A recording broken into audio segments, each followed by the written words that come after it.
From reporters trying to get close to players to dudes f***ing their teammates' mom. These are the most what the moments in NBA history. And for number 20, a player hits a three with a dislocated finger. Rim didn't want it. Biz, the offensive rebound. Smart, a reload. Three, it's through! Marcus Smart, his fourth triple of the game. Looked like that ring finger looks dislocated. Oh my God. If only the play was as WTF as number 19, because it had the Clippers bench trolling Gobert. Because Gobert, as we know, has missed 2 of them. And that right there had Westbrook wet.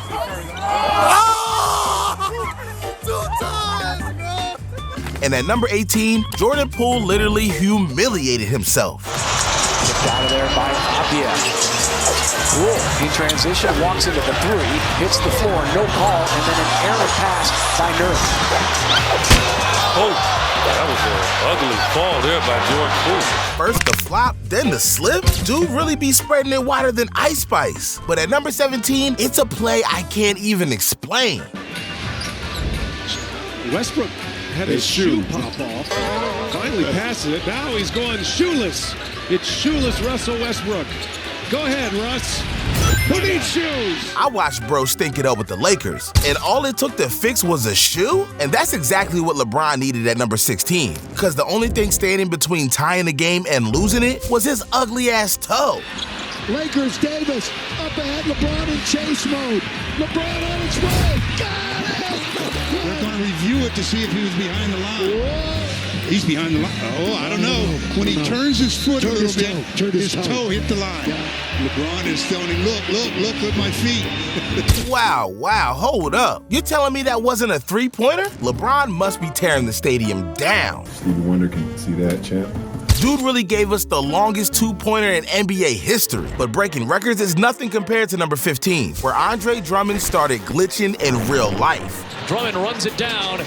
Little Euro step, Andre Drummond, and it's going to be a traveling violation because he tapped it back to himself. I have no idea what dude was thinking. Hold up, weak-ass Euro step and then the air ball? I swear I could do better than that. Hold up, why am I hyping myself? I'm ass. Number 14 was even dumber, because not only did the Pistons break the record for the longest losing streak in NBA history, they gave us a play that had Shaq licking his lips. 13-9. Oh my goodness.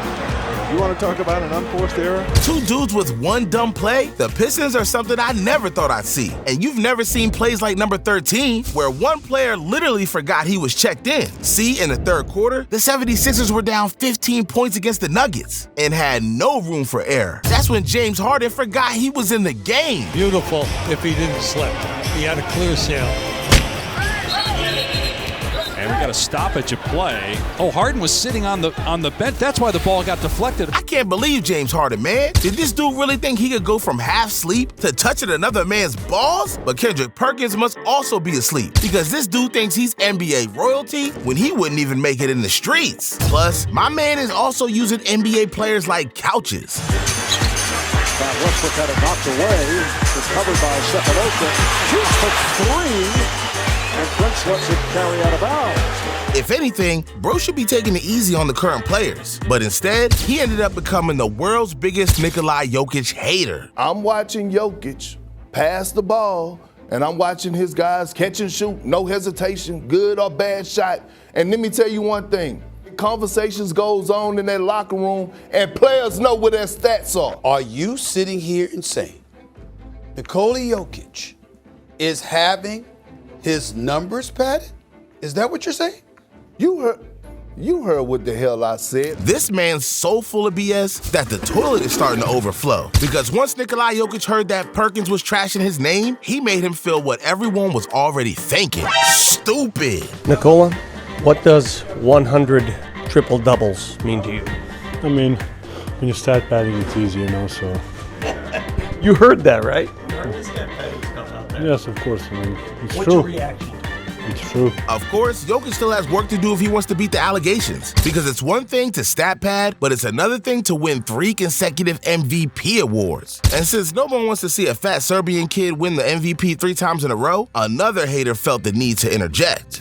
I'm not okay with it being 3 MVPs in a row because it then becomes a conversation of, is this the best basketball player to ever touch a basketball? And I think we can all agree on that and say it's not. Not saying he can't be, not saying he doesn't deserve more down the road, but at this stage in his career, I'm not okay with saying that. Eventually, Boogie got his wish, and Joel Embiid won the MVP with 16 missed games. But if Jokic wanted to get his revenge, he knew what needed to be done. Cause once the playoffs rolled around, the Joker buckled down and got to work. He made Anthony Edwards look like a child, skated past KD's Suns, and even sent LeBron back to Cancun. But then it came to his toughest challenge yet, Jimmy Butler's Heat. Jokic was determined to prove all the haters wrong. It's over! At last, the long wait is over. After 47 years, the Denver Nuggets can finally call themselves NBA champions. You think after shutting up all his haters that Nikola Jokic would be jumping up and down like a little kid. But instead, fans got to see this man turn into the Grinch before their very eyes. I'm curious what you are feeling right now and if you're looking forward to a parade coming up in Denver. Venice Parade. Venice Parade. Thursday. No. I need to go home.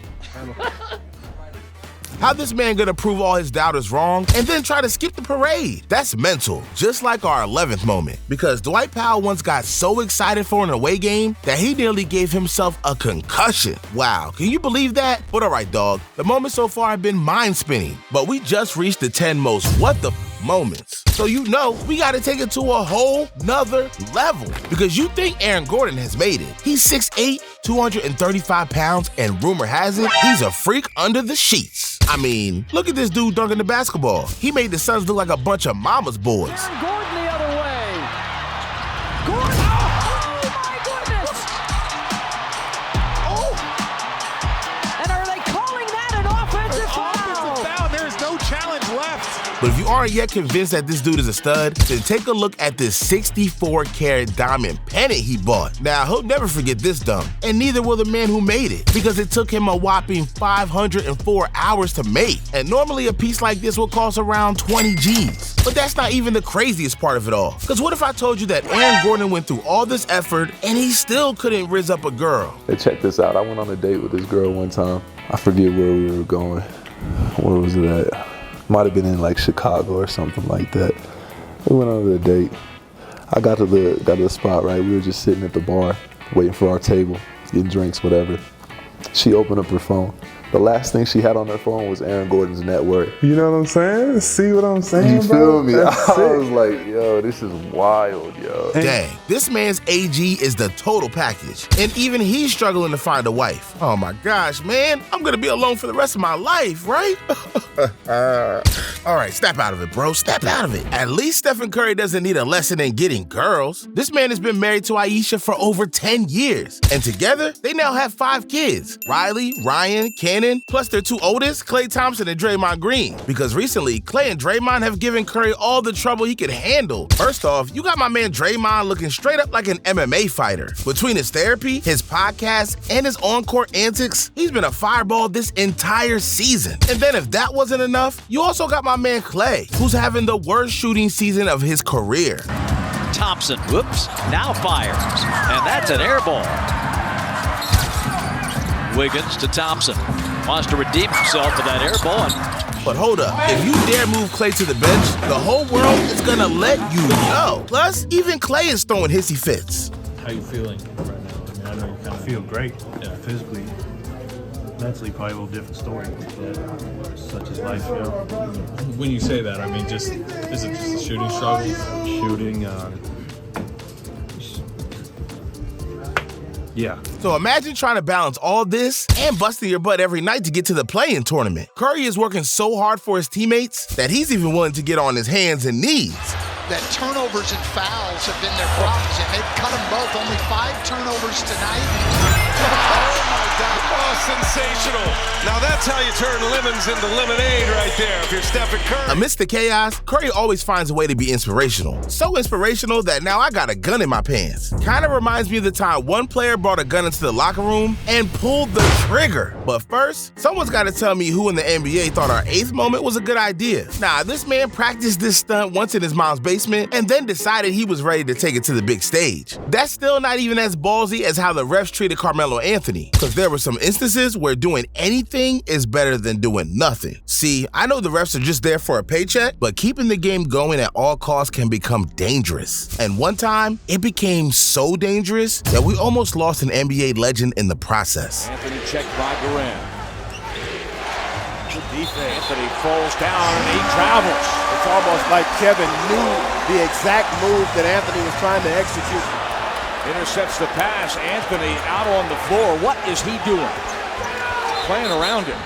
And now Jim Gillen, the Nuggets athletic trainer, comes onto the floor. I really can't believe this man collapsed on the floor and the refs just said, F that man. They must have placed a flip bet against Carmelo Anthony, because that's just absurd. And I thought that'd be the most absurd thing I see today, until this next thing crossed my screen. Trouble, here comes Michael. Up. Mark it down. And they're standing.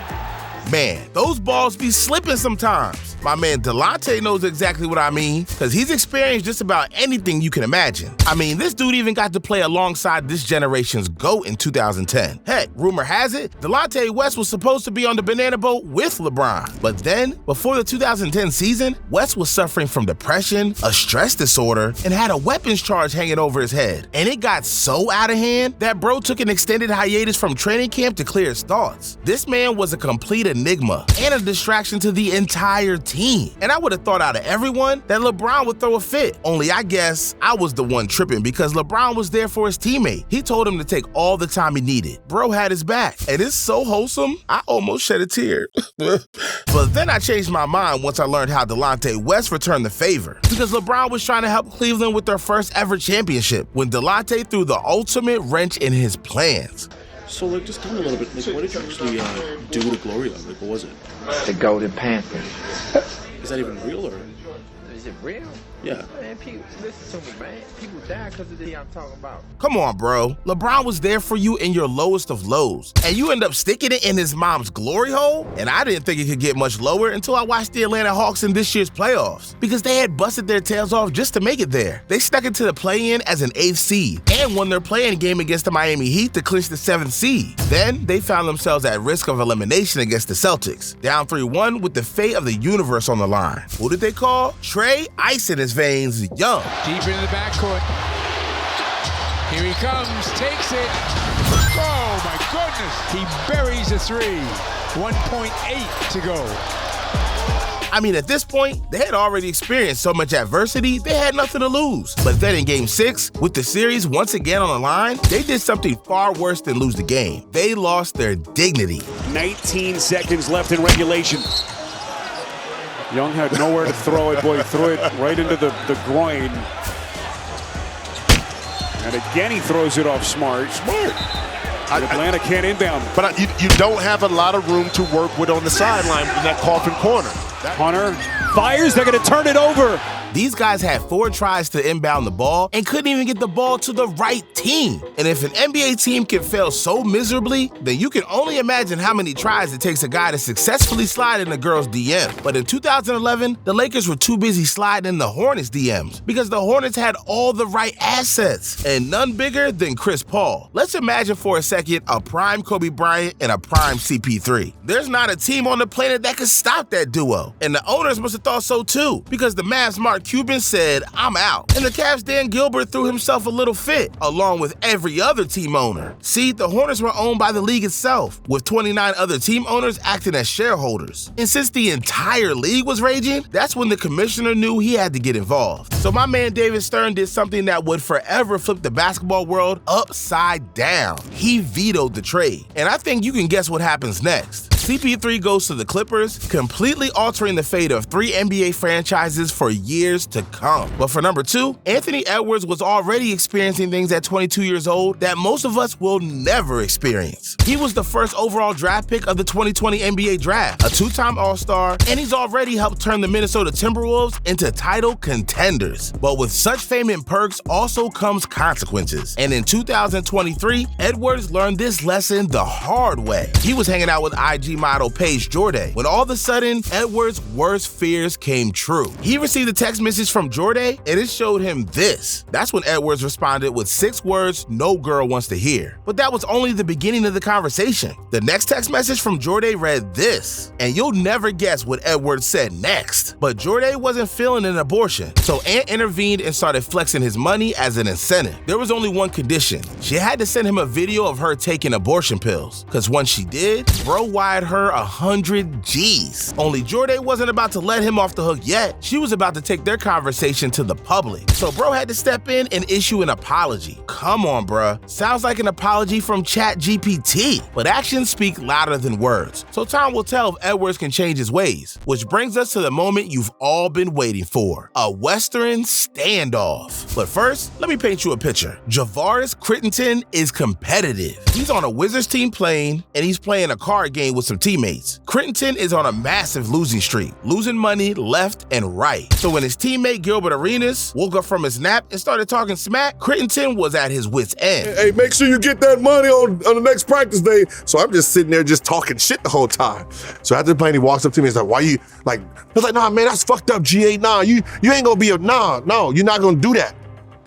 I was like, Javaris, listen, bro, I'll shoot you in your face, bro. I'll shoot you in your face. He's like, well, then I'm gonna shoot you in your knee. That's when Gilbert Arenas called bro's bluff and made a decision he'll never forget. And he said he's gonna shoot me in my knee. You gotta remember, I've already had 3 knee surgeries, right? So shooting me in my knee, like, that's worse than shooting you in your face, bro. I was just bullshitting with you. Right. You know what I mean? So that's like you gonna take it to the knee? And I was like, you know what? The knee's already bad anyway. But of course, this wasn't what my man Arenas was thinking. He just wanted to prove a point to Crittenton, hence the 4 unloaded guns he brought to the locker room. When he said he was gonna shoot me in the knee, I said, you know what? How about this? If you got them cojones, you know them cojones, them big elephant nuts, I'll bring you the guns. I'll bring you the guns. I'm pretty sure you can't afford it. I'm gonna bring you the guns and I wanna see you shoot me. But little did bro know, Crittenton had another plan in mind. He had his own gun, and it was now pointing directly at Gilbert Arenas. Only the gun was loaded, and within moments, the entire locker room had cleared out. And if it weren't for a last-minute persuasion, things could have gone completely differently. And if that doesn't make you say, what the f***, then you've certainly seen a lot. But one thing you haven't seen is the video on the screen. So do your man a solid and check it out.